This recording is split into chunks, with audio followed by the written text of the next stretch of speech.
Good evening, everyone. Warm welcome from our side. I am Prasant Garg, your host for tonight. My name is Prasant. I am from Merck, area business manager based at Guwahati. Till now, we are having 13 audience, and our eminent speaker, Dr. Indranil Dej, has already arrived. Now it's time to start without waiting you too much. So, first of all, welcome in today's cardiology webinar, and I am here welcoming Dr. Indranil Dey. Sir is graduated from Guwahati Medical College and he did his postgraduate diploma in diabetology and renal management from Royal College of Physicians UK. Sir is postgraduate in excellence program in cardiac emergencies from Boston University School of Medicine, USA, and he is the member of Southern Assam Diabetes Forum. He is a famous diabetologist consultant from Karimganj, none other than Dr. Anil Day. Welcome, Dr. Day, in today's evening webinar.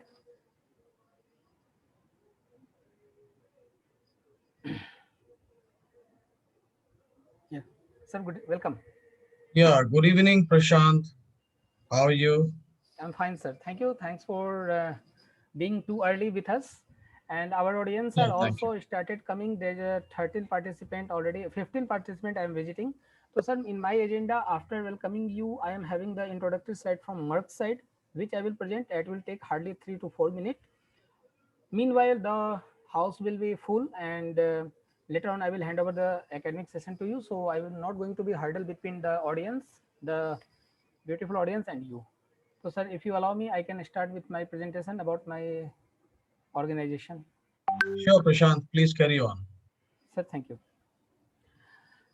Good evening, friends. Again, while you got the invitation, there was one word written. Merck is inviting you. Merck, a five alphabet combined to build a word Merck. But if you see, Merck has a lots of impression in your practice, in your family also. That Merck is not built in a day. Who we are. I am taking this opportunity and platform to describe a little bit more about who is your host tonight because you have already met with the speaker. So it's time to introduction of the host. Who we are. We are a vibrant science and technology company. Science is at the heart for everything we do. From advancing genome editing technology and covering unique way to treat the most challenging disease to enabling the intelligence of devices also, Merck is everywhere. I told a word here, intelligence of devices. Exactly. Because Merck has three frame. One Merck Biopharma, Merck Life Science, and Merck Performance Material. In Merck Performance Material, we are visualizing if you are having your display in front of you, that must be the LED display and the LCD display and the liquid crystal. That crystal is innovation of Merck. If our CRT TV converted into the flat plasma, that is the invention of Merck. In the performance material, we are the major contributor to liquid crystal display. We come with lots of pigments, unique color. So this is our performance material part. If we come in the life science, if any lab you are visiting, all the solvent, major part of the solvent has been produced and marketed by Merck. But as we are in biopharma, we are touching your lives with this name, with manufacturing lots of medicine and the life-saving drugs. If you see on the globe, this is the world map, and we are across the globe. We are available with the trade name Merck, except the blue color Canada and North America. Reason behind a good history is there that we'll discuss in the timeline page on the next. So apart in across the globe every day, nearly 57,000 employees work in 66 countries to make a positive difference to the millions of people's life by creating more joyful and sustainable way to live. In rest of the world, we are with the name of Merck Sereno, Merck Millipore, or Merck Performance Material EMD. But in that part, we have the different identity. Now coming to the chronology. Yeah, it's our timeline. And nearly 350 years of experience of patient and customer. Yes, I told 350 because we have started long back in 1668 when Frederick Jacob Merck has purchased the Angel Pharmacy in Darmstadt, Germany. That was the laying foundation of Merck. 350 years back, this type only there was a practice of doing medicine or healthcare professional. If they are having pharmacy, they are the healthcare professional. This was the practice of that era. Later on in 90th decade, the Merck formed Drumsted Germany is represented on all continent. We became industrialization. Mr. Emmanuel Merck, the E Merck, the well-known brand, that is the era of when we got gone for the industrialized business. But suddenly, what happened in 1970? In 1914, the World War has broke out. The Germany and America both are the separate alliance. We are the German company, and our all operation in US subsidiary has been expropriated from our part till 1945, when the Second World War has stopped. We were went to a ruins, and in 1945 again we have started on the ruins of Drumsted. With this glorious journey started, and with lots of acquisition of Sereno, Millipore, AJ Electrical, Sigma Aldrich, we have completed this 350 years in 2018, and we are having vision for the next 350 year also. It's the journey when we came to India. In 67, our first plant has been in Asia has been established in Goa. That groundbreak factory in 1983. Later on, oncology fertility BU has been launched. 2009, CM Care has been launched. Then our logo has been changed in 2015. And again, all the consumer health care and internally we have resuffered ourselves. But recently in 2018, the consumer health has been devastated to PNG. This was our consumer health, and we have devastated it to Procter and Gamble. Why? Just to focus on these four super specialty, and those four super specialties are general medicine and endocrinology, neurology and immunology, fertility, and immuno-oncology and oncology. In these all four segments, lots of identity you helped us to create. I'm coming to NDD. We are having one leading brand Revif. In oncology, we are having one leading brand Arbitex. In fertility, we are having one research and leading brand that is Gonalef. Lots more again. But now coming to the CM Care, the division which is meeting you day by day and requesting you for their products, the quality products. You are helping those products, and those brands are our identity. That is none other than Concord, the highest beta 1 selective beta blocker. That is our research. Euthyrox, the levothyroxine, is our research. The metformin in India with the name of Carbofage, that is also our research. We have one growth hormone also, that is Cygen, Somatropin, that is our research. Apart from these are four research brand, if we come to the almighty Lipigo and Starvogue, these are our local portfolio, I can say, because we made it most affordable. If you search any affordable Olmesartan, that will be the almighty. If you search any affordable Voglibos, that will be Starvogue, so on. So thank you for helping us in creating this portfolio. And this happened with the help of our R&D team also, which is situated in Boston, Drumsted, Beijing, and Tokyo, where more than 3,000 R&D professionals work worldwide. This was all the technical information which you might have, or you can have collected from the internet and everywhere. It's open for everyone. But now I'm going to tell something which is close to your heart and close to the heart of every Merck employee who works day after day. Merck, as a people, we all driven by our values, and those six core values which we share as a business of Merck Group guide our endeavor as we work to realize our vision. And those core values are courage, achievement, responsibility, respect, integrity, transparency. When you are meeting with any Merck people or touching any Merck product portfolio, if you look and search for this value, you will find, and this is we who we are. So thank you for patience listening, and hope a little bit percent of extra information you today have received about the Merck. Now already I have taken lots of time. My respected speaker is already waiting with their uh, treasure of knowledge with the beta blocker and their CV continuum. So I'm stopping the slide and I'm requesting Dr. Indranil Desar. Sir, please, you can start your slide sharing.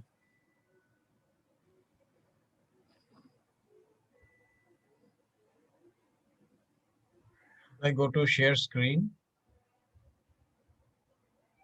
Prashant, should I go to share screen? Sir, of course, I'm requested you.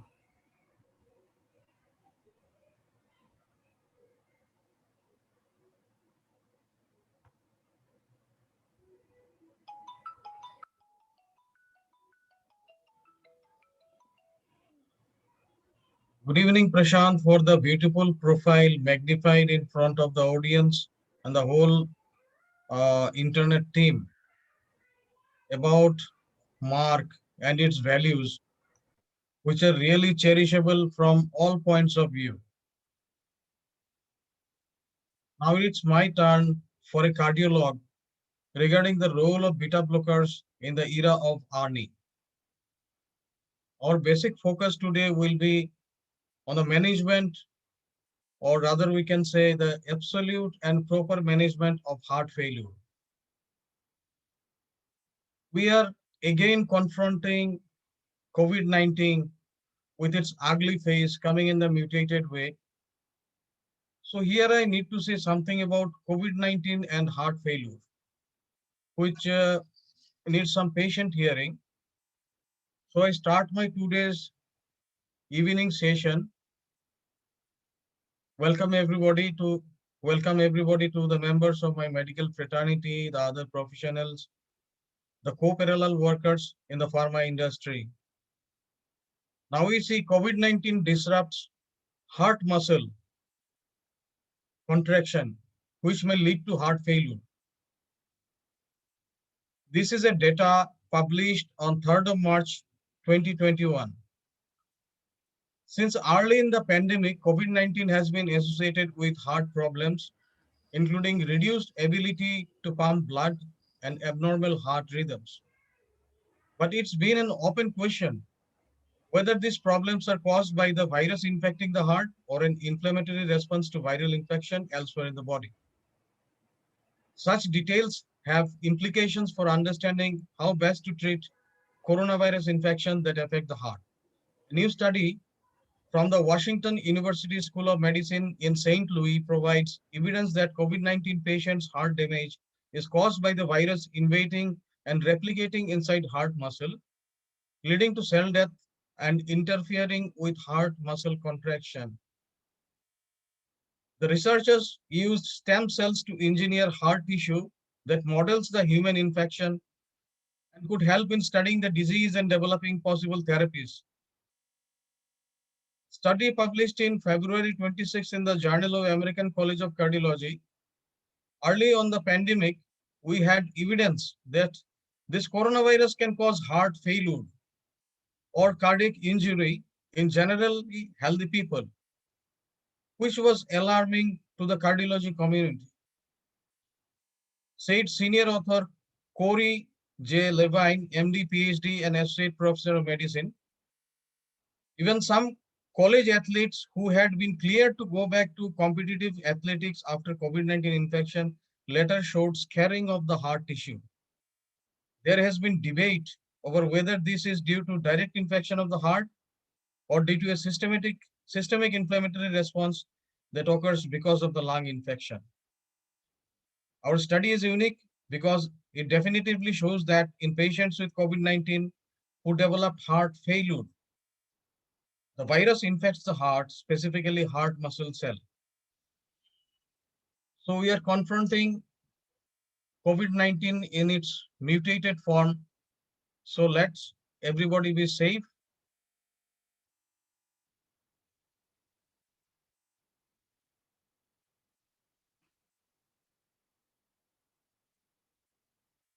We're here for a talk on understanding chronic heart failure.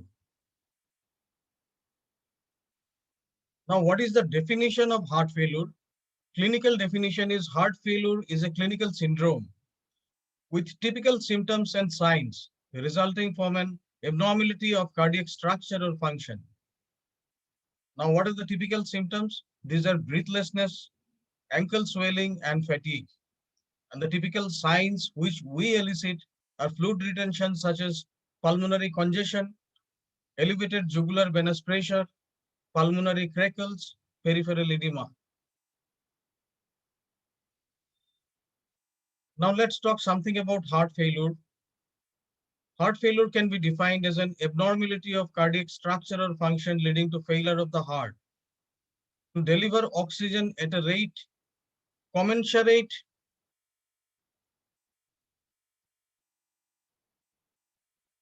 with the requirements of the metabolizing tissue, despite normal filling pressures or only at the expense of increased filling pressures. Heart failure is a clinical syndrome characterized by typical symptoms, for example, breathlessness, ankle swelling, and fatigue that may be accompanied by signs of elevated jugular venous pressure, pulmonary crackles, and peripheral edema caused by a structural and or functional cardiac abnormality resulting in a reduced cardiac output and or elevated intracardiac pressure at rest or during stress. Many of the signs of heart failure results from sodium and water retention and resolve quickly with diuretic therapy. That is may be absent in patients receiving such treatment. The cardinal manifestations of heart failure are dyspnea and fatigue, which may limit exercise tolerance, and fluid retention, which may lead to pulmonary and or splanchnic congestion and or peripheral edema. Some patients have exercise intolerance, but little evidence of fluid retention, whereas others complain primarily of edema, dyspnea, or fatigue. Because some patients present without signs or symptoms of volume overload, the term chronic heart failure is preferred now over congestive heart failure. Now let's move on to the next slide. What is the definition of heart failure according to ejection fraction by European Society of Cardiology 2016 heart failure guidelines?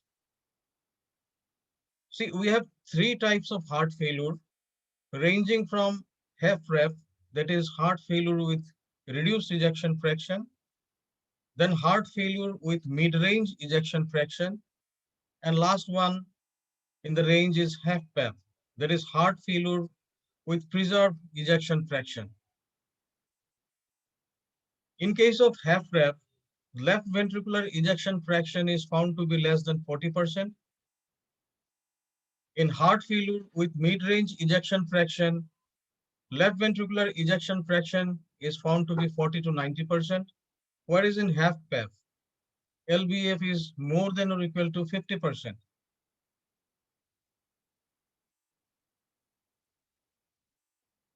In both heart failure with mid-range ejection fraction and HFpEF, we find that there is elevated levels of natriuretic peptide, and at least one criterion should be there, like relevant structural heart disease constitute, constitute constituting of left ventricular hypertrophy or left atrial enlargement and diastolic dysfunction.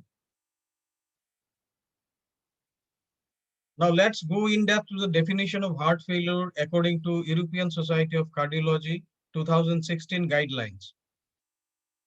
The main terminology used to describe heart failure is historical and is based on measurement of the left ventricular ejection fraction.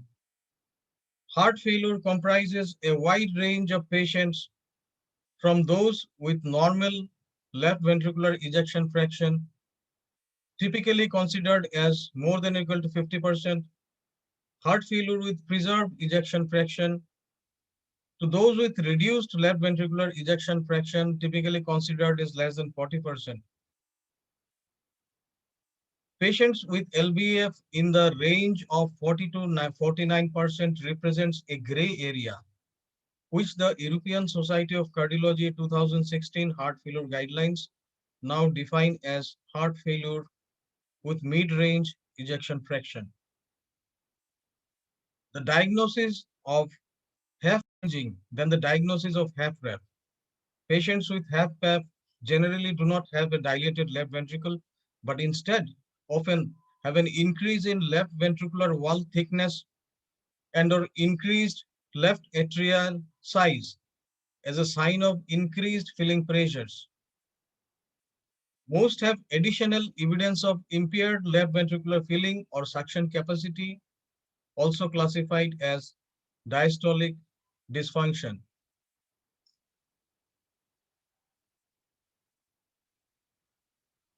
Now let's move on to the next slide. We need to know the prevalence of heart failure.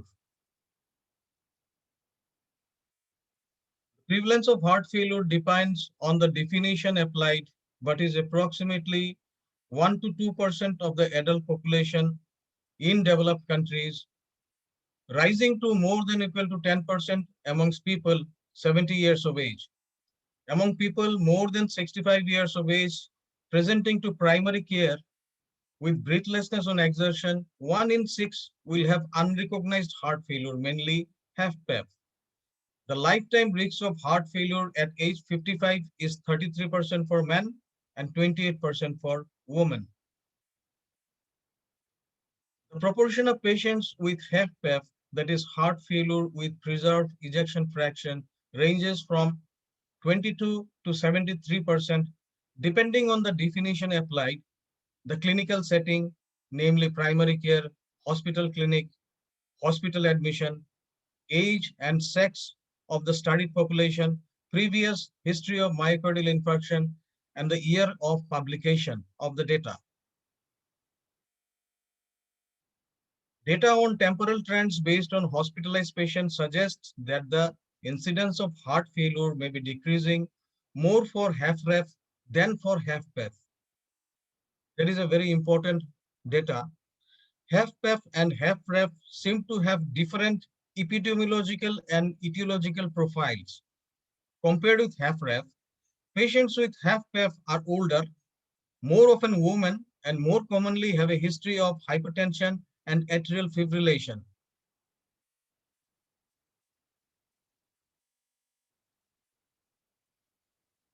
While a history of myocardial infarction is less common, the characteristics of patients with heart failure with mid-range ejection fraction are between those with HFrEF and HFpEF, but further studies are needed to better characterize this population.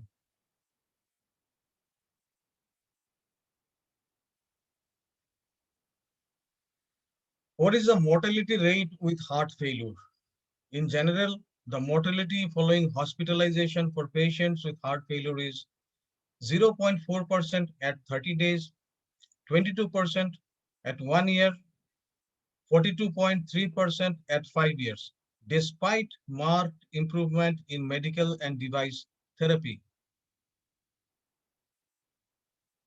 The prevalence of heart failure depends on the definition applied, as we already said, but is approximately 1 to 2% of the adult population in developed countries, rising to more than equal to 10% among people 70 years of age.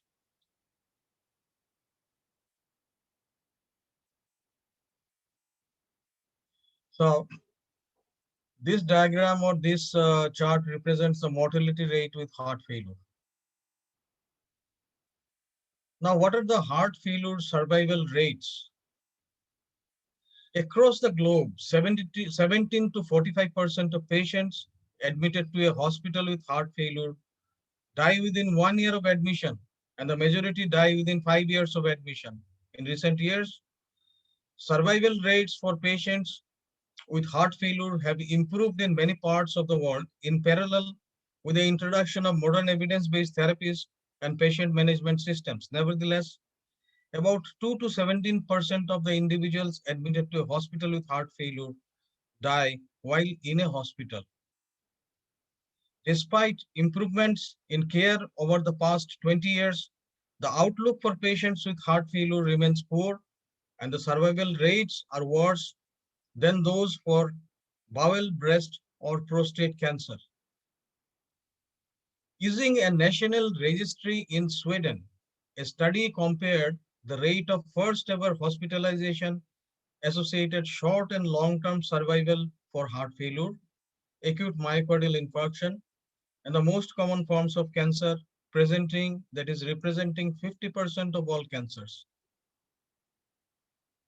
On an age and sex specific basis, during 1988 to 2004, in 9,49,733 Swedish patients, 1,62,000, 1 crore 16 lakh 2,309 hospital admissions in total. Annual incidence of first ever hospitalization for heart failure, acute myocardial infarction, and cancer in Sweden were 484 for heart failure, 424 for acute myocardial infarction, and 373 for cancer, that is lung, colorectal, prostate, and bladder cancer combined. So we see the amount of heart failure rates is more compared to the cancer rates in a combined fashion. This bar diagram beautifully depicts that 23% of Indian patients with heart failure die within a year of diagnosis. Despite being the youngest cohorts at baseline, patients in Africa and India had the highest mortality from heart failure. That is 33.6% in Africa and 23.3% in India. So implication is that the survival rates for heart failure are worse than for most cancers. For example, those of bowel, breast, or prostate cancer. This is the implication of this bar diagram.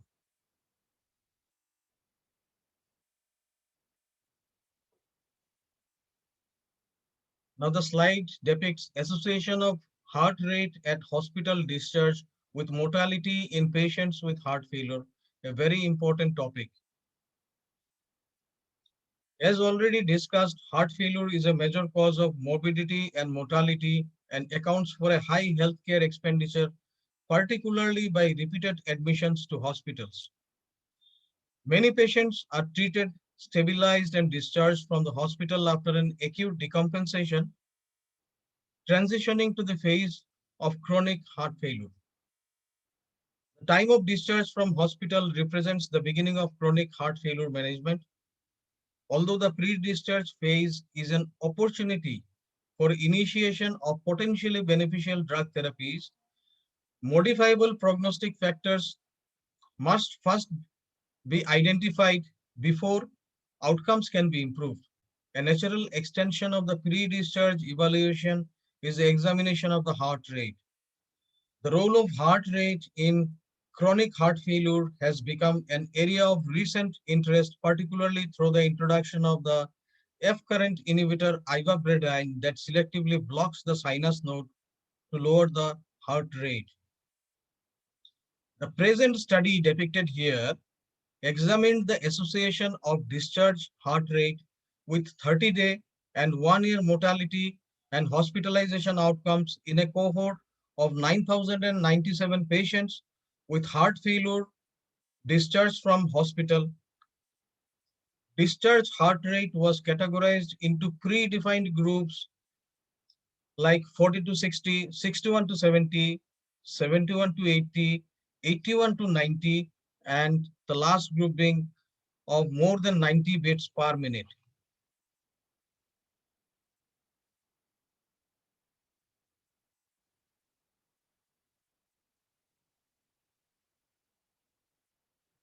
There was a significant increase in all-cause 30-day mortality with adjusted odd ratio of 1.59, that is 95% confidence interval was 1.18 to 2.14 with a p-value of 0.003 for discharge heart rate ranging in between 81 to 90 beats per minute and 1.56, that is 95% confidence interval in between 1.13 to 2.16 with a p-value of 0.007 for heart rates more than 90 beats per minute when compared to the reference group of heart rate ranging in between 61 to 70 beats per minute.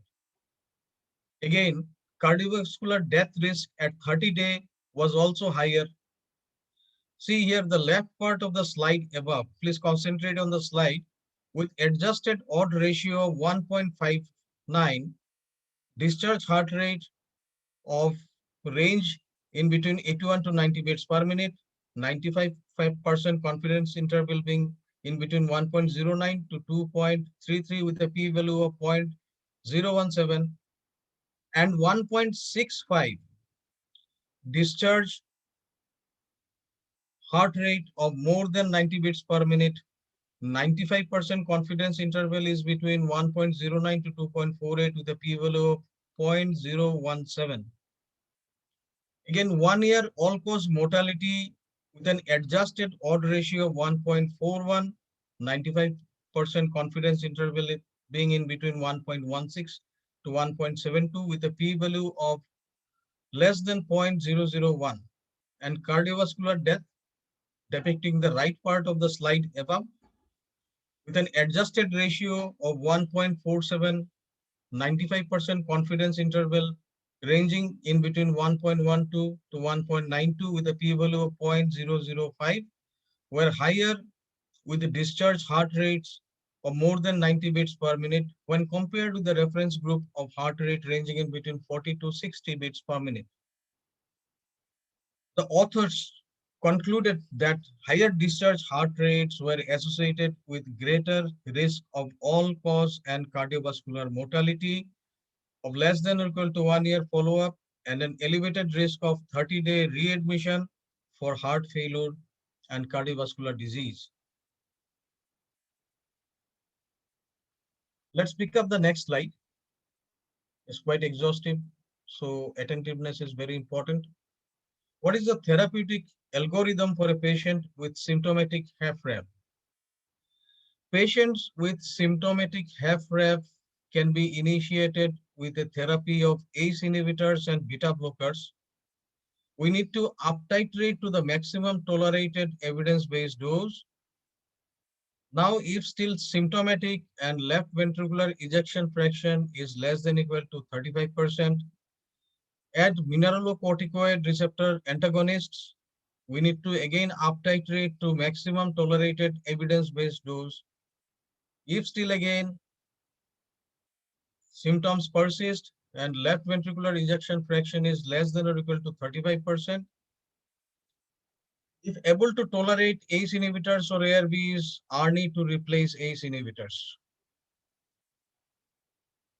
For sinus rhythm, and QRS interval of more than or equal to 1.30 millisecond, evaluate need for cardiac resynchronization therapy. In case of sinus rhythm with heart rate of more than or equal to 70 beats per minute, we need to evaluate for addition of ivabradine. These above treatments may be combined if indicated. Then there are resistant symptoms if develops. Then consider digoxin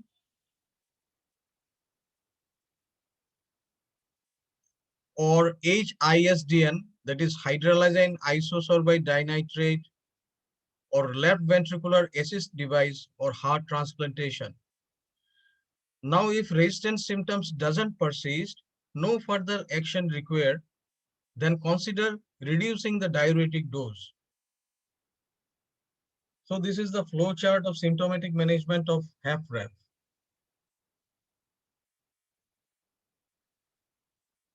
See, the neurohormonal antagonists are the backbone of medical therapy of heart failure. What are these three neurohormonal antagonists? Number one is ACE inhibitors, that is angiotensin receptor blocker. Number two is beta blocker. Number three is mineralocorticoid receptor antagonists. These have been shown to improve survival in patients with HFrEF, are recommended for every patient with HFrEF unless contraindicated or not tolerated. There is a consensus that ACE inhibitors and beta blockers are really complementary and should both be started together as soon as possible after diagnosis of HFrEF is made. The goals of treatment in patients with heart failure are to improve their clinical status, functional capability, and quality of life, prevent hospital admission, and reduce mortality. The fact that several drugs for heart failure have shown detrimental effects on long-term outcomes, despite showing beneficial effects on shorter-term surrogate markers, has led regulatory bodies and clinical practice guidelines to seek mortality morbidity data for approving or recommending therapeutic interventions for heart failure. However, it is now recognized that preventing heart failure hospitalization and improving functional capacity are important benefits to be considered if a mortality excess is ruled out. Relieving symptoms and signs, for example, edema, improving quality of life and functional capacity, and preventing heart failure hospitalization achieved by effective pharmacological therapies is not only important for patients but also for the healthcare system to reduce the cost in treating the heart failure. Reductions in mortality and hospital admission rates both reflect the ability of effective treatment to slow or prevent progression or progressive worsening of heart failure. This is often accompanied by reverse left ventricular remodeling and a reduction in circulating natriuretic peptide concentrations. ACE inhibitors and beta blockers are considered complementary and should be started as soon as possible after diagnosis of HFrEF. This is in part because ACE inhibitors have a modest effect on left ventricular remodeling, whereas beta blockers often lead to a substantial improvement in ejection fraction. Furthermore, adding to the basket of beta blockers are anti-ischemic, are probably more effective in reducing the risk of sudden cardiac death and lead to a striking and early reduction in overall mortality.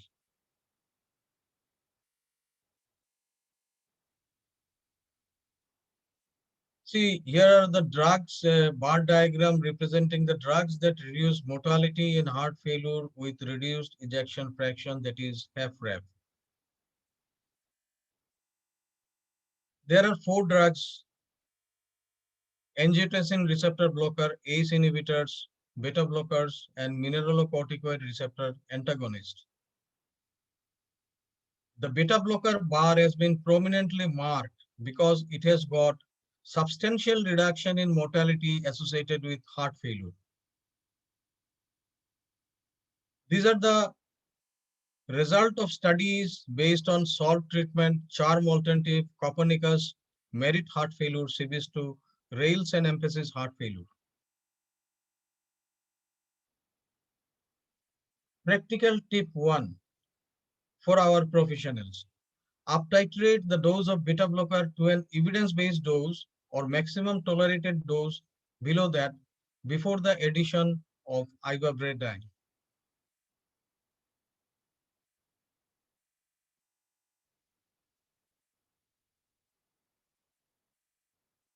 Beta blockers in the treatment of chronic heart failure.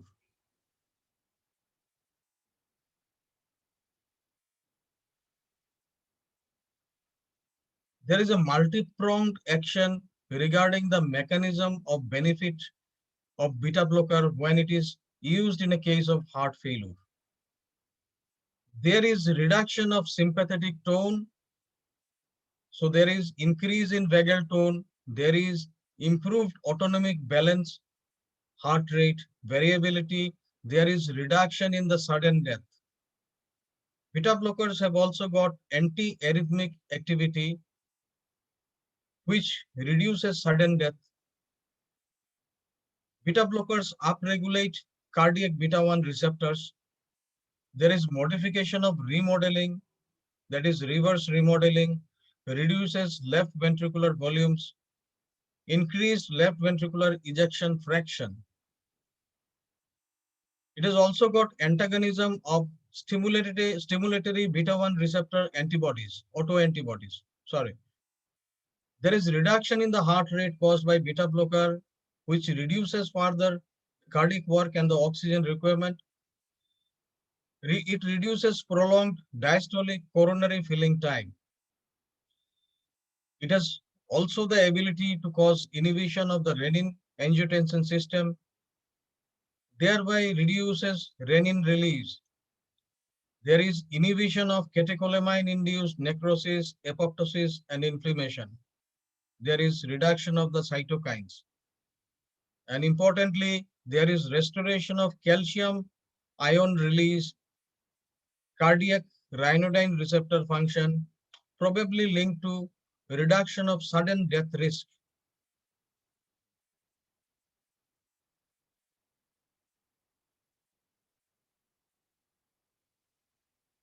The two mechanisms involving the ryanodine receptor and catecholamine induced cardiac damage are arguably very important and involve both the beta 1 and beta 2 cardiac receptors. Chronic stimulation of the beta 1 receptor induces myocardial myocyte apoptosis, necrosis via a cyclic adenosine monophosphate dependent pathway or process, whatever you say. Whereas chronic stimulation of the beta 2 receptors inhibits myocardial apoptosis necrosis via a GI coupled pathway. The implication is that beta 2 blockade would be potentially harmful. Beta 1 blockade may be acting by stabilizing the ryanodine receptor on the cardiac sarcoplasmic reticulum, thus preventing excessive calcium release and related poor myocardial function and increased risk of ventricular fibrillation. So we see the multi-pronged action of the beta blockers, which is very beneficial in the management of a case of heart failure.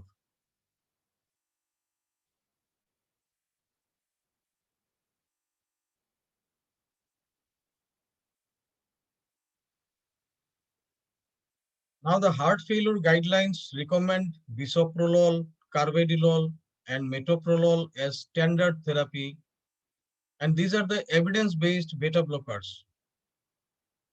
European Society of Cardiology 2016 heart failure guideline states that they recommend a beta blocker, namely bisoprolol, carvedilol, metoprolol, succinate, nebivolol also, in addition to an ACE inhibitor or ARB if ACE inhibitor is not tolerated for stable symptomatic HFrEF patients to reduce the risk of heart failure, hospitalization, and death. Then again, ACCF, American Heart Association 2013 heart failure guideline states that it recommends the use of one of the three beta blockers proven to reduce mortality. These are bisoprolol, carvedilol, and sustained release metoprolol succinate for all patients with current or prior symptoms of HFrEF, unless contraindicated, to reduce morbidity and mortality.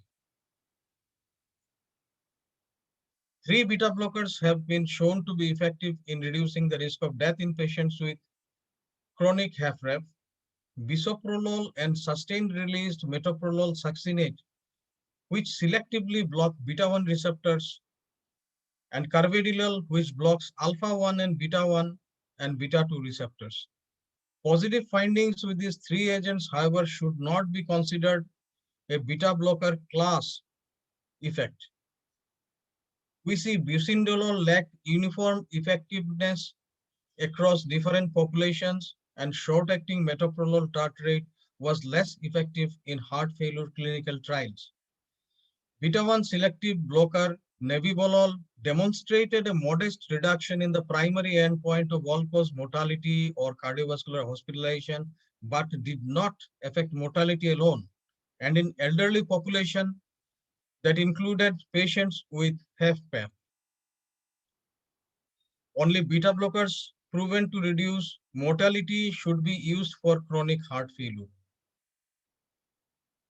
In January 2010, Food and Drug Administration advisory panel refused to approve the use of nebivolol in chronic heart failure. The decision was mainly based on the failure to reach a significant value of p-value of less than 0.01 in the seniors trial, which is the threshold typically required for Food and Drug Administration approval when only one major clinical trial is performed.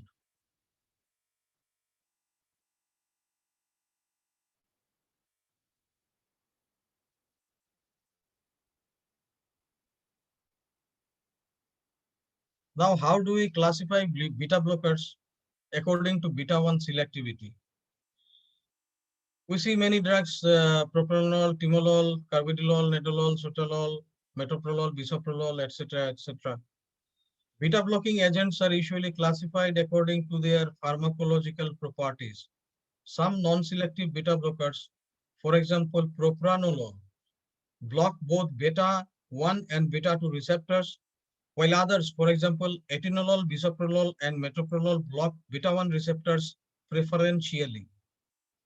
Because cardiac tissue contains predominantly beta 1 receptors, beta 1 blockers are considered cardioselective and they tend to have fewer adverse effects associated with beta 2 blockade in the lung and peripheral tissues. Selectivity is dose dependent at high doses, and some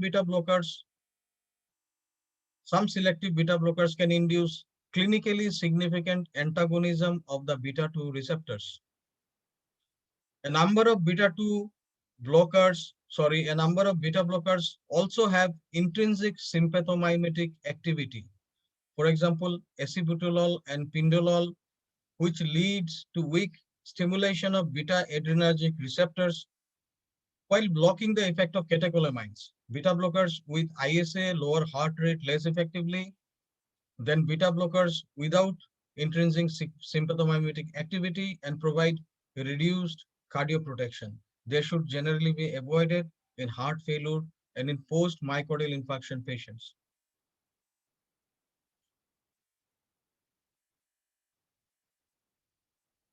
Although nebivolol is often characterized as a beta 1 selective beta blocker without intrinsic sympathomimetic activity, the nitric oxide release induced by nebivolol results from agonism of beta 2 receptors, which is an ISA.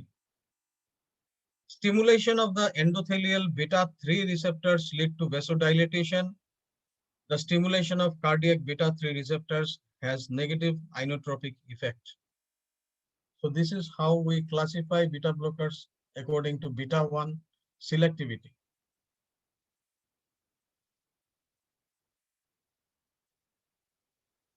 We see this beautiful multicolored bar diagram which depicts bisoprolol having the highest selective beta 1 blockade. In studies comparing the affinity and selectivity of beta blockers, these early studies did not include nebivolol. Bisoprolol was found to have the highest beta 1 selectivity of all drugs investigated.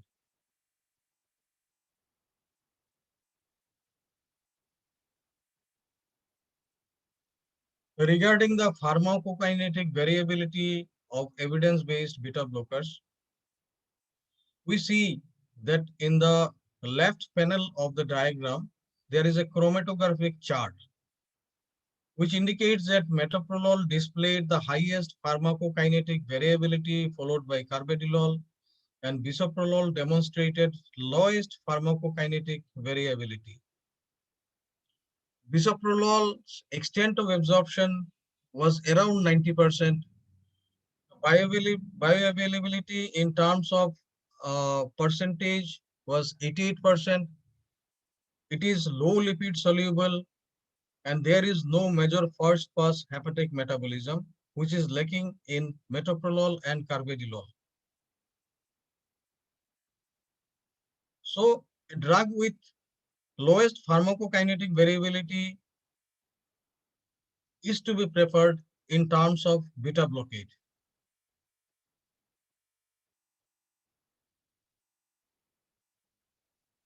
There is one more study regarding effect of different beta blockers on mortality in large placebo-controlled heart failure studies. Not all beta blockers are equal in their ability to reduce all-cause mortality in patients with HFrEF. You can see the above slide. Positive results were observed only with beta blockers without intrinsic sympathomimetic activity. It is apparent that the three beta blockers without ISA, namely bisoprolol, metoprolol slow release, and carvedilol, reduced all-cause mortality significantly by about 34 to 35%, By contrast, the three beta blockers with ISA had no significant benefit concerning reduction of all-cause death. About zemoterol, what should we say? With a high level of ISA involving beta 1 receptors, actually increased all-cause death versus placebo. Bucindolol with intrinsic sympathomimetic activity involving beta 1 2 receptors and nebivolol with ISA involving beta 3 receptors reduced all-cause death by a non-significant 10 to 12% only. So bisoprolol in this bar diagram marked purple comes out to be a very, very prominent agent to control heart failure.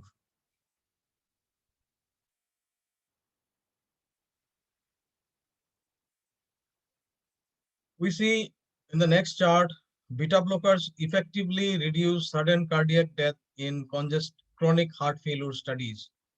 Several studies were being carried out like CBIS2, Merit Heart Failure, Copernicus, Capricorn. The CBIS2 study included bisoprolol, the Merit Heart Failure included the drug metoprolol, whereas the Copernicus and Capricorn studies included carvedilol. So absolute risk reduction and relative risk reduction in the CBIS2 study were higher in the CBIS2 study considering the bisoprolol, where ARR, that is absolute risk reduction, is 2.7%, whereas relative risk reduction is 44% compared to the metoprolol carvedilol studies.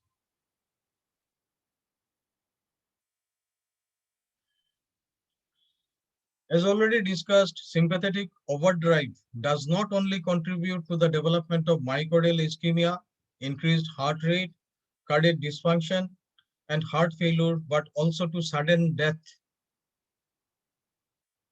Beta blockers, particularly those without intrinsic sympathomimetic activity, reduce sudden cardiac death by 30 to 50% in patients with hypertension, heart failure, and coronary artery disease. The mechanisms may include reducing basal heart rate and intermittent episodes of tachycardia, direct antiarrhythmic properties, decreasing myocardial oxygen consumption, and reducing ischemia, thereby lowering cardiac sympathetic tone and augmenting cardiac vagal tone.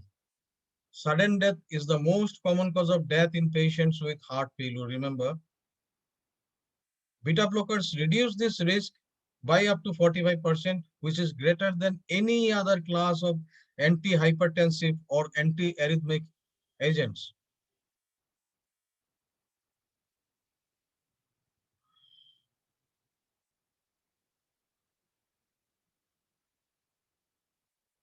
We see again beta blockers, particularly those without intrinsic sympathomimetic activity, effectively lowers heart rate in patients with chronic heart failure.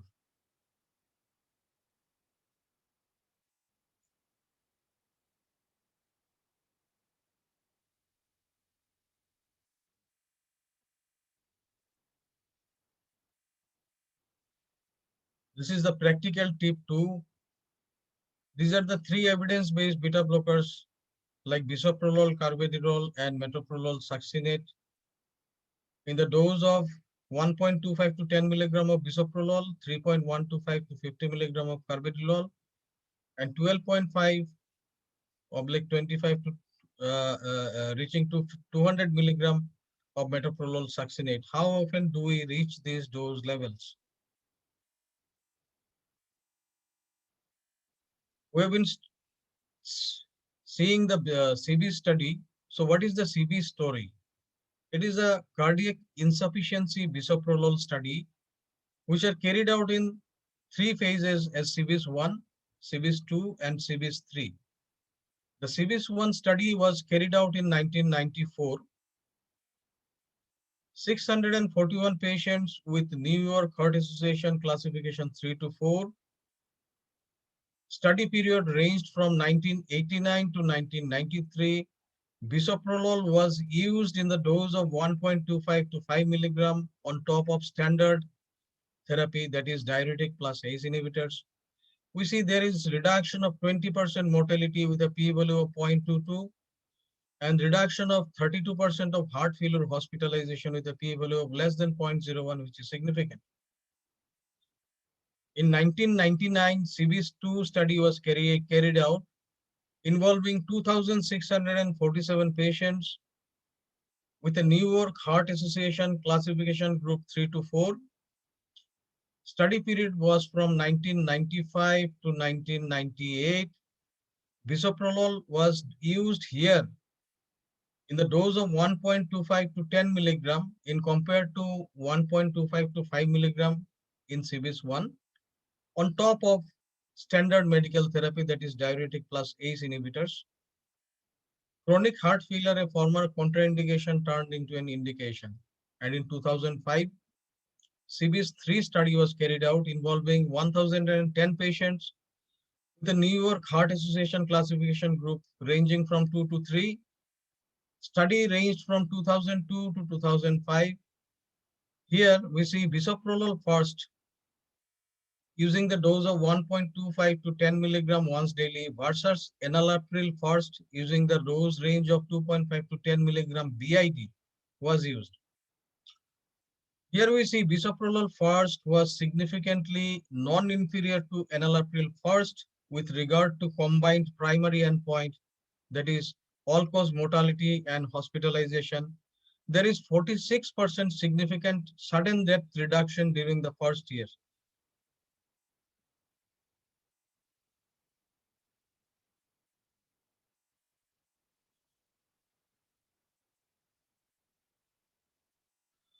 Let's take an insight into the CBIS-2 trial, which is a post-hoc analysis showing the high-risk patient group with chronic heart failure similarly benefit from bisoprolol. Since the use of beta blockers in high-risk patients with chronic heart failure prior to the CBIS-2 study and other beta blocker CHF trials have been scarce, a retrospective subgroup analysis of patients taking part in the CBIS-2 study was done in order to investigate whether high-risk group patients, in particular, those with type 2 diabetes mellitus, advanced age, New York Heart Association classification 4, renal impairment, or patients taking either digitalis, amiodarone, or aldosterone antagonists who have so far commonly been deprived of beta blocker therapy was performed. This post-hoc subgroup analysis of the CBIS-2 patients demonstrated that in spite of the expected increase in the overall risk of death and hospitalization, patients who are diabetic, have renal impairment, marked as New York Heart Association class 4, are elderly, are taking either digitalis, amiodarone, or aldosterone antagonists as co-medication benefit equally from beta blockade with bisoprolol as patients without this complication of drugs. Benefit was shown for the primary endpoint, all-cause mortality, as well as for the secondary endpoints, which constitutes all-cause hospitalization, hospitalization for worsening CHF, combined endpoint of cardiovascular mortality, or hospitalization for cardiovascular reasons, then permanent treatment withdrawal. A further subgroup analysis of the CBIS-2 patients investigated the effectiveness of the beta blocker with bisoprolol and concomitant renal impairment. According to the Cockcroft-Gold formula, patients were divided into 4 subgroups according to the baseline estimated glomerular filtration rate. Now, what are these 4 subgroups? eGFR of less than 45, then 45 to 60, then 60 to 75, and more than equal to 75 milliliter per minute per 1.73 meter square.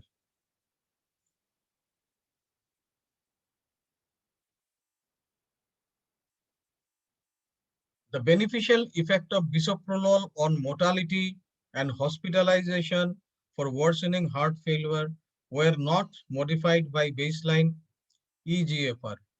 The rate of bisoprolol discontinuation was higher in patients with eGFR less than 45 milliliter per minute per 1.73 meter square. Nevertheless, the absolute benefit of bisoprolol was greater for patients with CKD and compared with those without.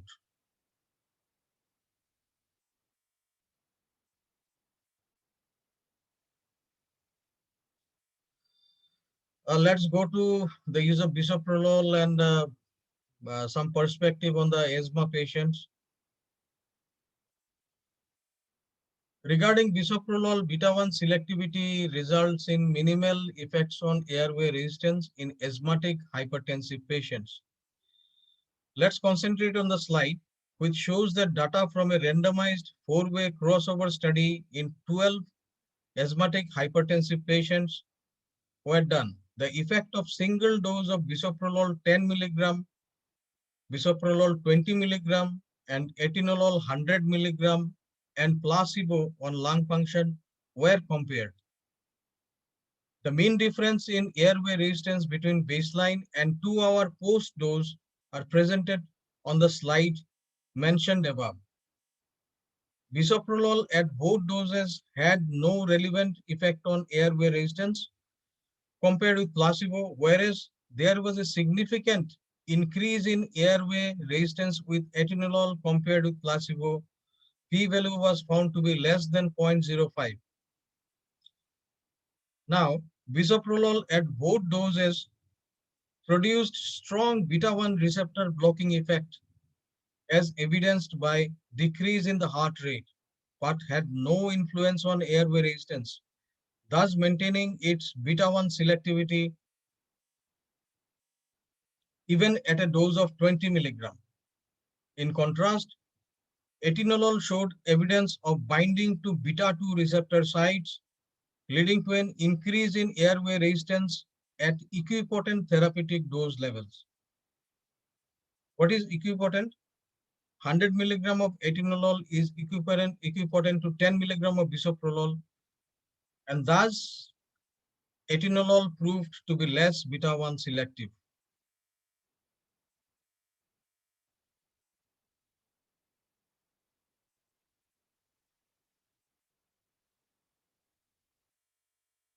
Bisoprolol has got other modalities of function on lipids and glucose, which states that bisoprolol has minimal effect on lipids and glucose. Although beta blockers are effective in the management of patients with cardiovascular disease, some beta blockers have been associated with impaired glucose tolerance. The effect of beta blockers on carbohydrate metabolism are mediated via beta-2 receptors. Therefore, the use of beta-1 selective drug is recommended. The above bar diagrams in multiple colors represents the randomized double-blind placebo-controlled crossover study was conducted to assess the effects of bisoprolol on blood glucose and HbA1c in patients with non-insulin dependent diabetes, that is type 2 diabetes. 20 diabetic patients with concomitant essential hypertension underwent a 2-week placebo washout period followed by 2 treatment periods of 2 weeks each with bisoprolol 10 milligram per day and placebo. After 2 weeks of treatment, bisoprolol had no significant effect on blood glucose or A1C compared with placebo, and no incidence of hypoglycemia were observed throughout the study. No significant changes in the serum cholesterol or triglyceride levels were ever being reported. Systolic and diastolic blood pressure and heart rate were significantly reduced after 2 weeks of bisoprolol treatment compared with placebo.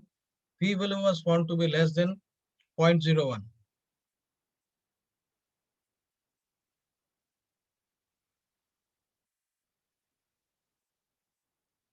This study showed that at an effective therapeutic dose, bisoprolol had no relevant influence on carbohydrate or lipid metabolism in patients with type 2 diabetes mellitus.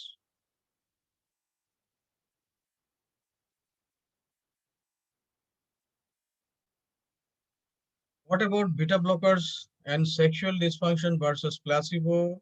We see the four beta blockers: carvedilol, propranolol, atenolol, and bisoprolol, wherein we find that bisoprolol has got 0% of sexual dysfunction versus placebo. This is a good drug in young hypertensives who are sexually active. Now let's come to a new topic, that is current role of beta blockers in the era of angiotensin receptor neprilysin inhibitor. Again, we go to this chart, which is the therapeutic algorithm for patients with symptomatic heart failure.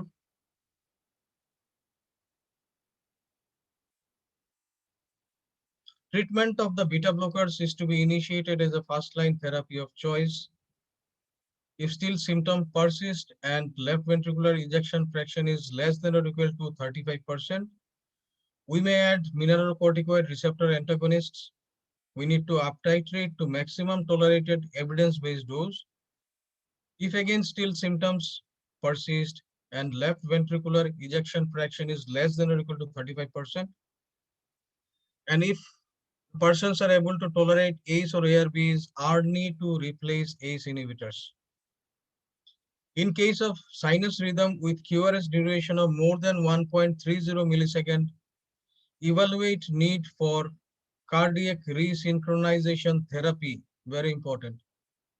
And in cases of sinus rhythm with heart rate of more than or equal to 70 beats per minute, we need to address or add ivabradine.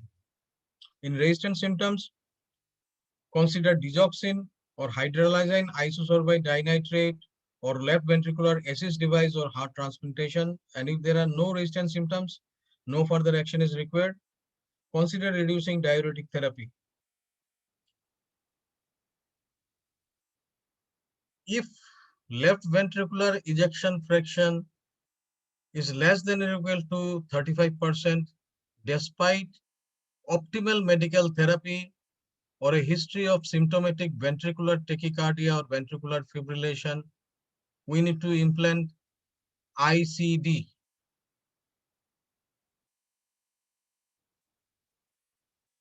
ICD is implantable cardioverter defibrillator. So this is the protocol of management in a case of heart failure.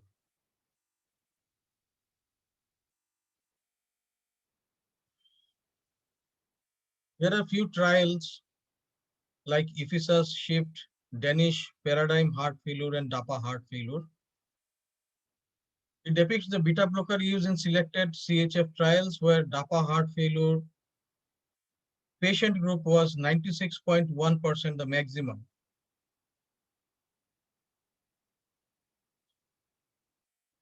Now, what about angiotensin receptor neprilysin inhibitor? There are warning and precautions and adverse reactions. What are the warning and precautions? While using ARNI in a case of heart failure, we need to observe for signs and symptoms of angioedema and hypotension.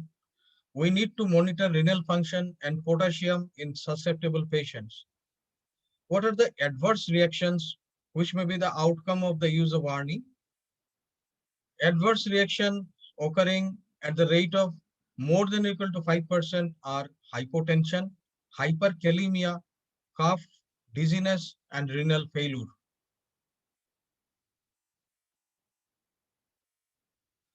These are 2+2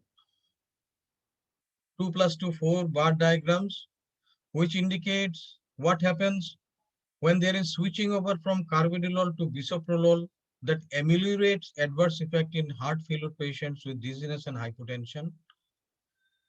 In the dizziness group, which is demarcated red, and in the no dizziness group, which is demarcated blue, after switching over to bisoprolol from carvedilol, there is reduction in the dizziness, which is indicated by the whole of the blue curve.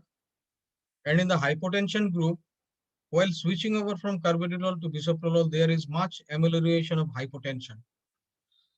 So implication is that switching from carvedilol to bisoprolol may help with continuation of the beta blocker treatment as well as dose increase in patients with adverse symptoms or signs, allowing the patients to reach the target dose, which is very important in a management of heart failure.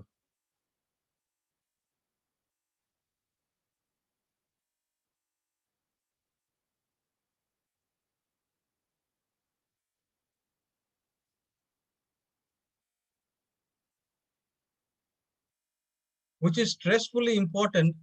We need to stress that switching over from carvedilol to bisoprolol reduces the grade of the New York Heart Association classification. New York Heart Association functional class was significantly improved before, that is with carvedilol, to 6 months after switching to bisoprolol. We see in the faded lines, after 6 months of post-switch, the NYHA1, 2 has been increased in comparison to the pre-switch group. So this is an important effect in the management of heart failure. Now more practical tips. Beta blockers are one of the core treatment strategies for HFrEF. If treatment with ARNI is contemplated, hypotension as an adverse event with ARNI should be contemplated. Amongst the beta blockers, carvedilol, due to its alpha blocking action, can cause vasodilatation or hypotension. Switching such patients to bisoprolol has been shown to be very beneficial. This is a chart or a graph, whatever you say, a bar diagram, which indicates the comorbidities in chronic disease. And the last panel of heart failure, which is red mark, in heart failure, only 2% of patients had no comorbidities. So much of the comorbidities are present in a case of heart failure.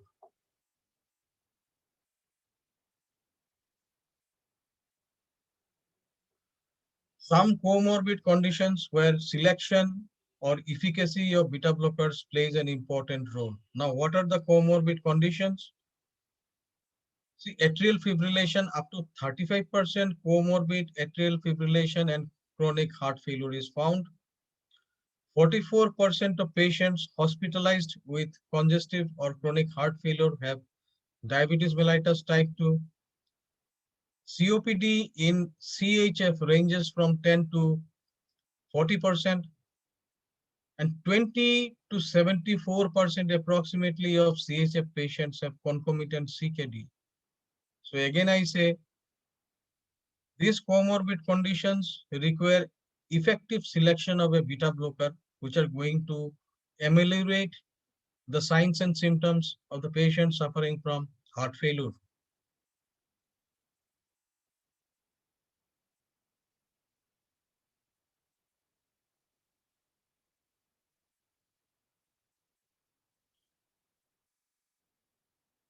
These are two graphs comparing effect of carvedilol versus bisoprolol for severe congestive heart failure.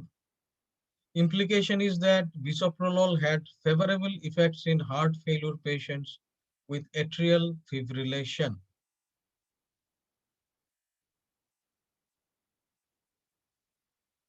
Let's move on to the next slide. And I'm thankful for your patient hearing. Increasing bisoprolol dose was associated with lower mortality in patients with diabetes.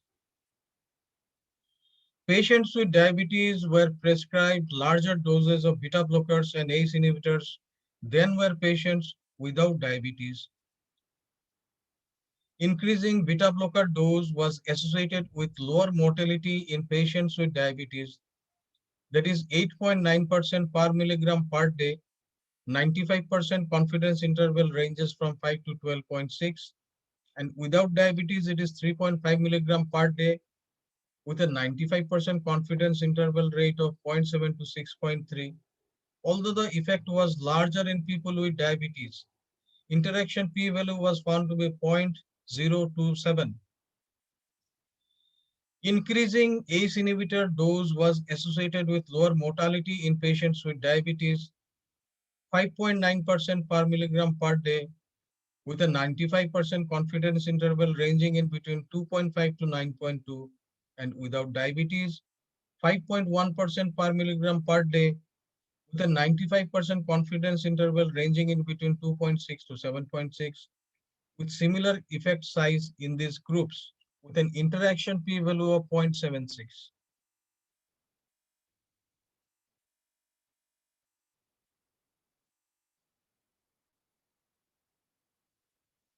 Beta adrenergic blocker used in patients with chronic obstructive pulmonary disease and concurrent chronic heart failure with a low ejection fraction. We have, as we have already discussed, the prevalence of chronic obstructive pulmonary disease as a comorbidity in chronic heart failure patient ranges from 10 to 40%. Hope we remember the slides. A nationwide cohort study in Denmark showed that the use of carvedilol in CHF plus COPD patients had an increased risk of CHF hospitalization compared to that of metoprolol, bisoprolol, and nebivolol. In another study, only high-dose bisoprolol showed a significant difference in all-cause mortality in patients with CHF plus COPD compared to metoprolol and carvedilol.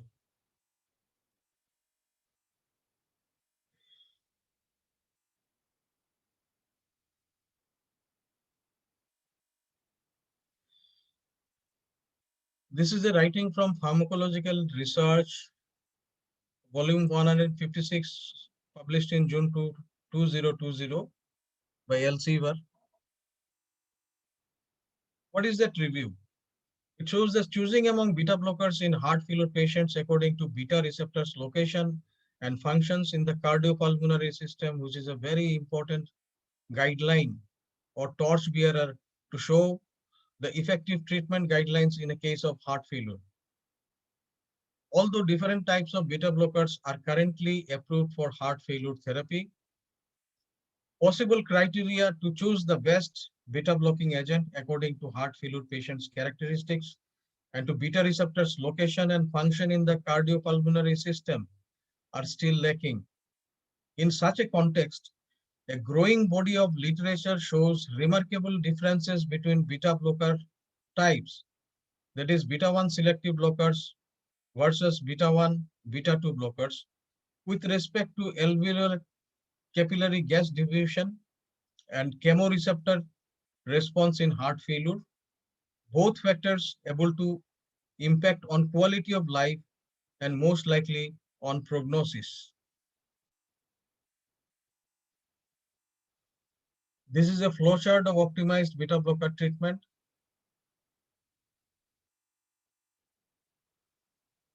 So we know that in cases of CKD, patients had often to undergo dialysis or hemodialysis, whatever you say. So the topic of discussion is carvedilol versus metoprolol and mortality in maintenance hemodialysis. What the study concluded is that relative to metoprolol initiation, carvedilol initiation was associated with higher 1-year all-cause and cardiovascular mortality. One potential mechanism for these findings may be the increased occurrence of intradialytic hypotension after carvedilol versus metoprolol initiation.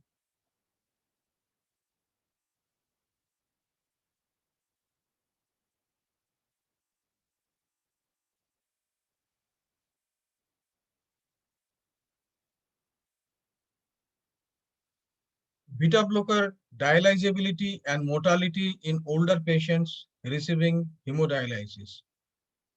Some beta blockers are efficiently removed from the circulation by hemodialysis, which are graded or marked as high dialyzability, whereas others are not, which are marked as low dialyzability. To determine whether new use of a high dialyzability beta blocker compared with a low dialyzability beta blocker associates with a higher rate of mortality in patients older than age 66 years receiving long-term hemodialysis we conducted a propensity-matched population-based retrospective cohort study. The high dialyzability group involving 3,294 patients, including patients initiated on atenolol, acebutolol, or metoprolol, whereas the low dialyzability group involving the same number of patients included patients initiated on bisoprolol or propranolol. What are the results?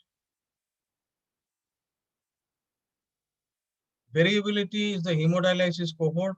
There are two groups, high dialyzability beta blocker and low dialyzability beta blocker.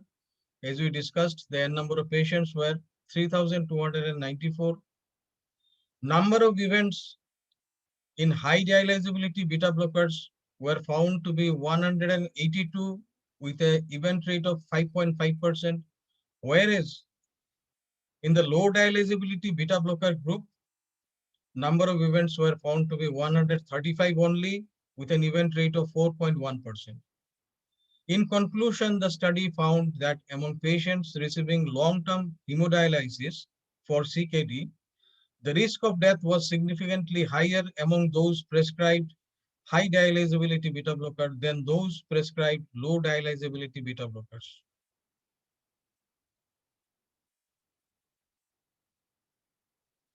Now let's summarize up everything what we have discussed.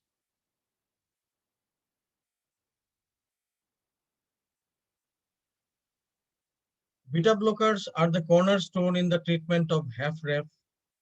Bisoprolol, carvedilol, and metoprolol succinate are evidence-based beta blockers for the treatment of HFrEF.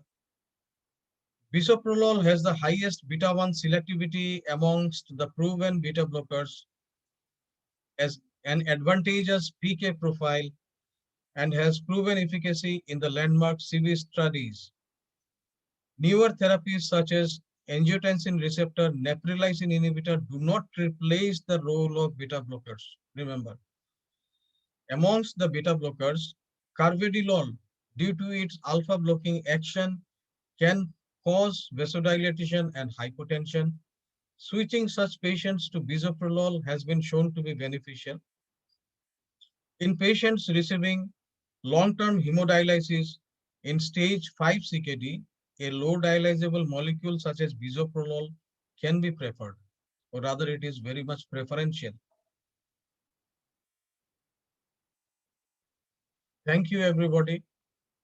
Thank you for the patient hearing. Thank you, sir. It was a very nice, elaborated, I will say, elaborated presentation on all the topic, well covered. Thank you for detailing in a very smarter way and in detailed way, because we have lots of audience. They really want to take a deep dive, and you help them to take the deep dive in the topic, sir. Sir, Yeah, thank you for thanks, your Prashant.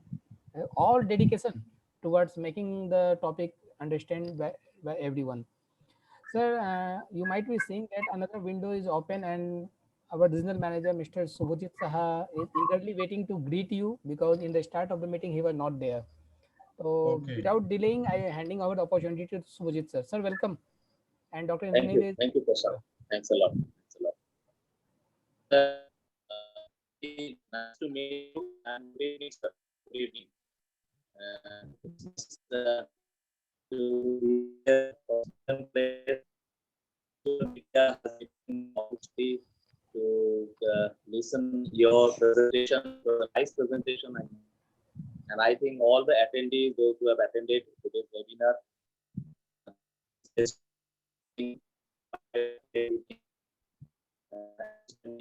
what people have already joined. They have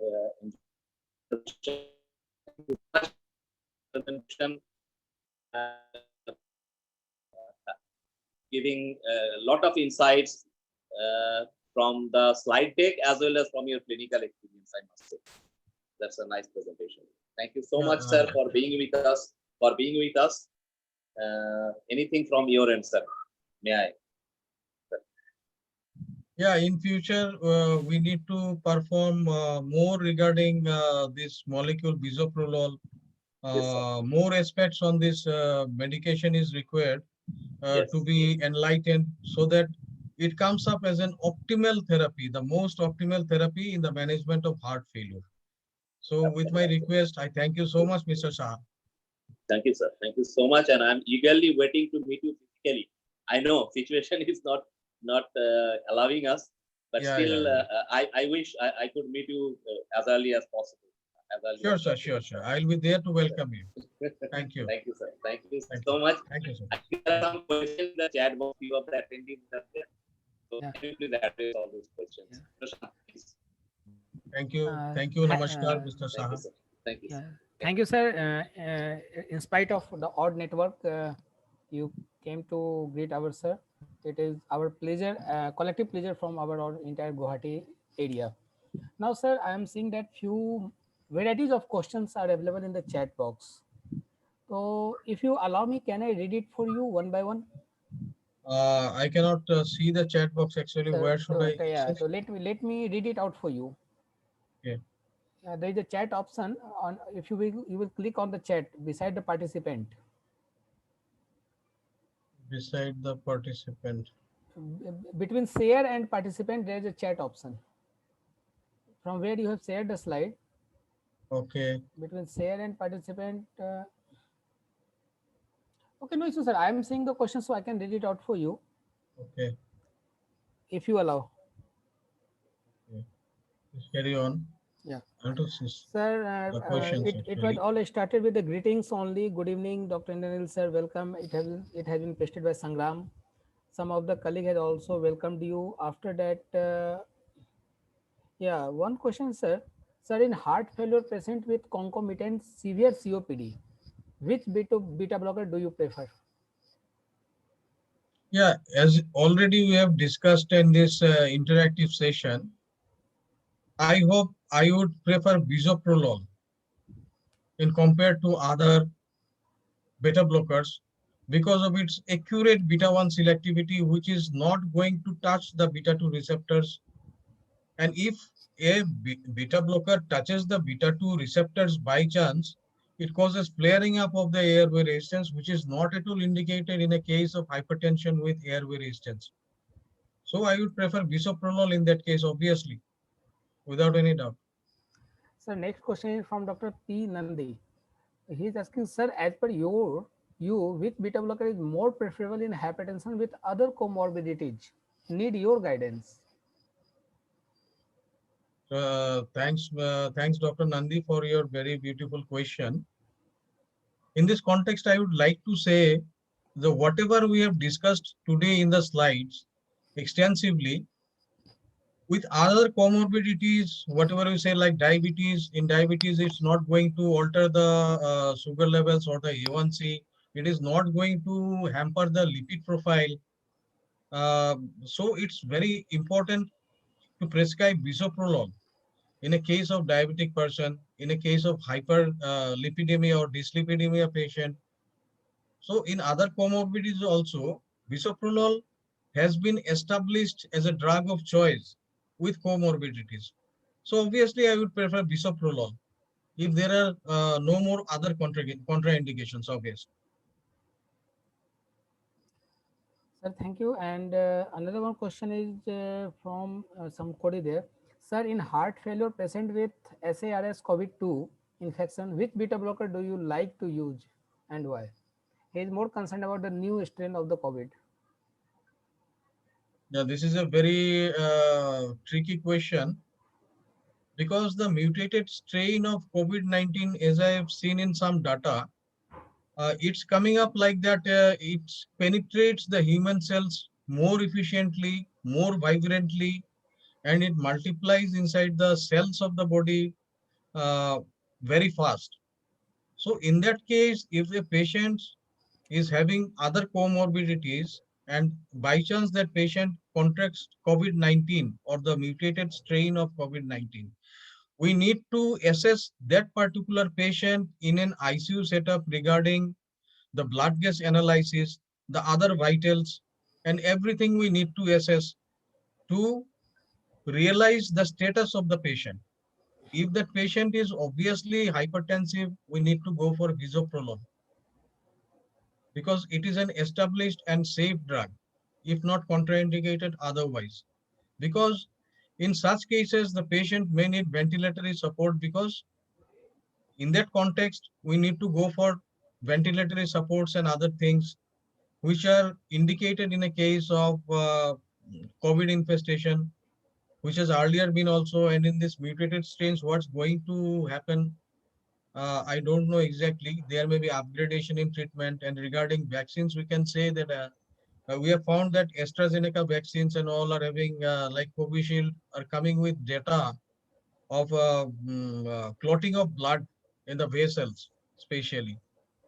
So upgradation of the vaccines is required side by side. The monitoring of the cardiovascular status is required with other parameters also. So in that case, bisoprolol is a safe drug I consider in a patient of COVID-19. Sir, moving to the next question. That is indeed not a question, that is a appreciation word for you. Diganta Gogoi sir has told that being a diabetologist, it's amazing to listen you, sir. Thank you for all your enlightenment. Sir, indeed it was not a question. Thank you, Mr. Diganta Gogoi. Wishing you a very happy Rongali Bihu. Hope everybody will be safe in this pandemic because, see, Mr. Gogoi, being a diabetologist, I've been practicing since long, and I like to delve into the insights of every topic and every subject. We have found the data recently that in Brazil, there has been mutations of the COVID-19 going on in a continuous process. So we are in the midst of 2021 facing the challenges of mutated strain of COVID-19. What will happen in the next coming years? We exactly don't know. What's the agenda or what's something else? So thank you, Mr. Gogoi, for your kind words of appreciation. Sir, moving to the next, I think it's last. Let me. Dr. Niharika Sakia, Salkia. Dr. Niharika Sakia asking that I am in general practice and using beta blocker is very special thing for me. Please share few boosting points so I can extend benefit of bisoprolol for next suitable patient.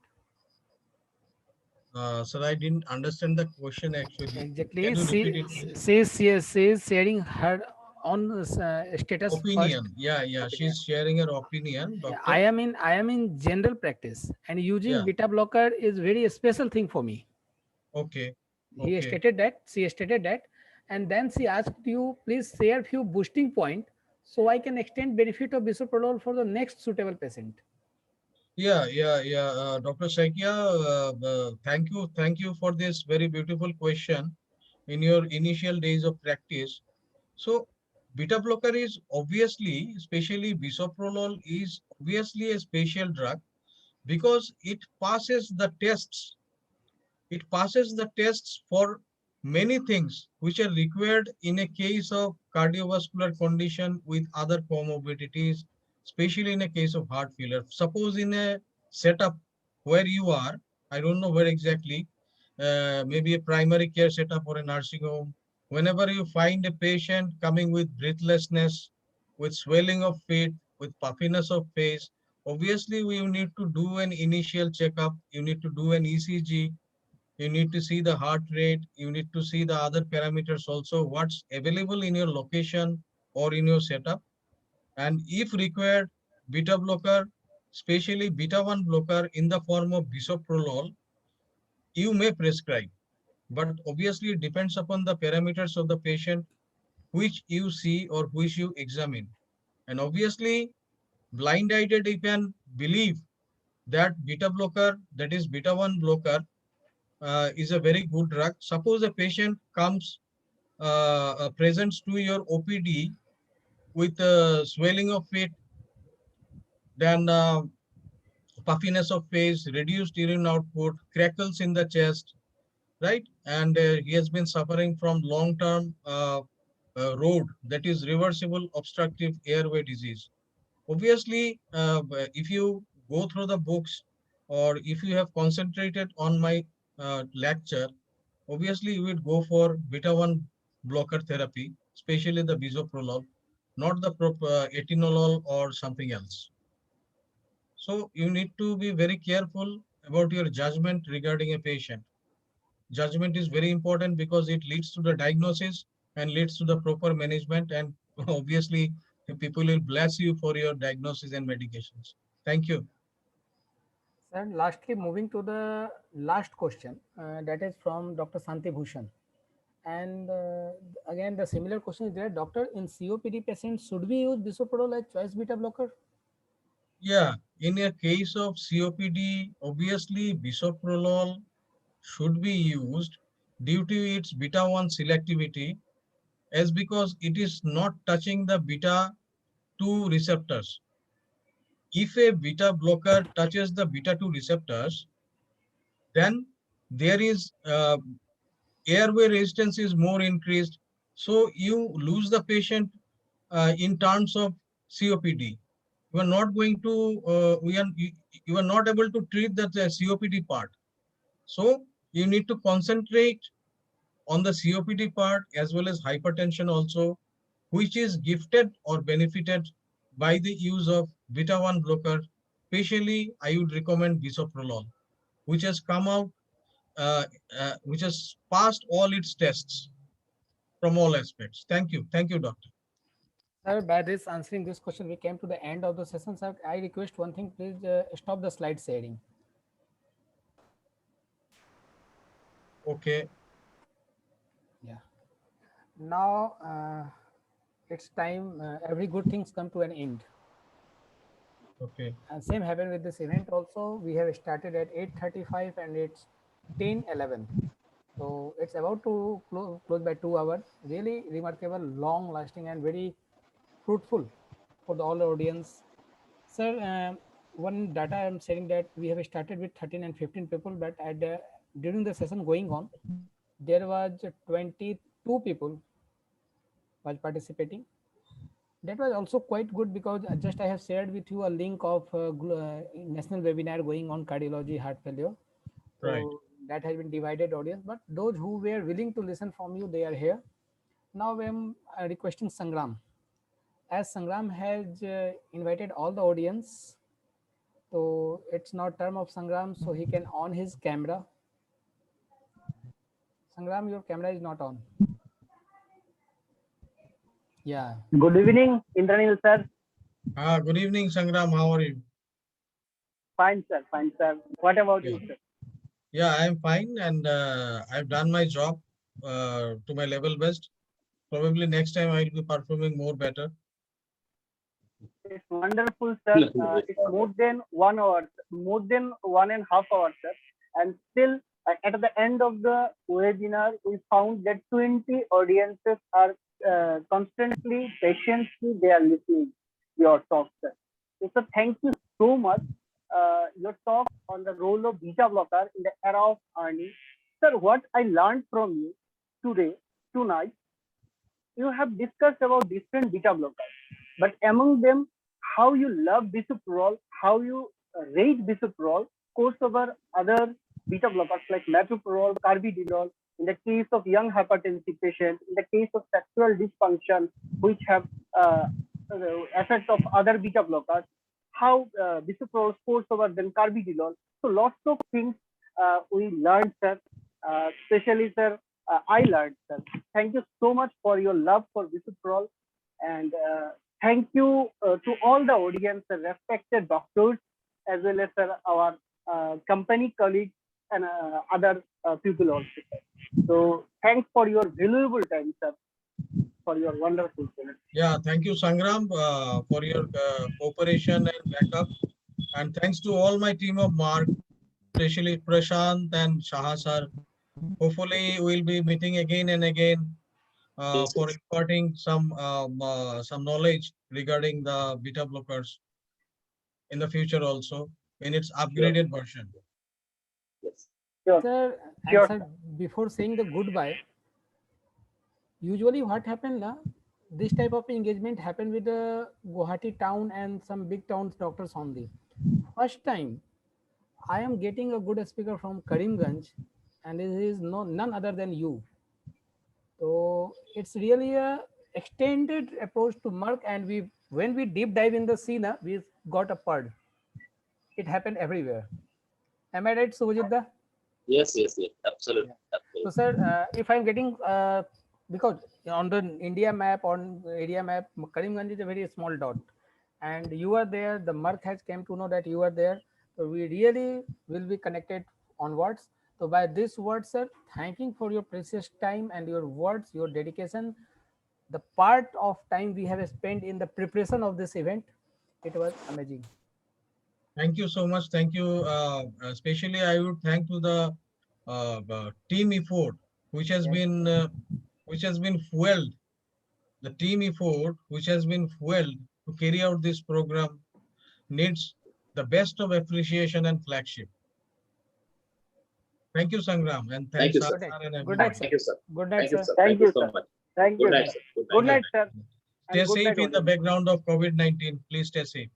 Yes, Sure. sir. Sure, Same. sir. Same to you. Take care. Thank you. Take care, Thank you. sir. Take care. Take care. Thank you.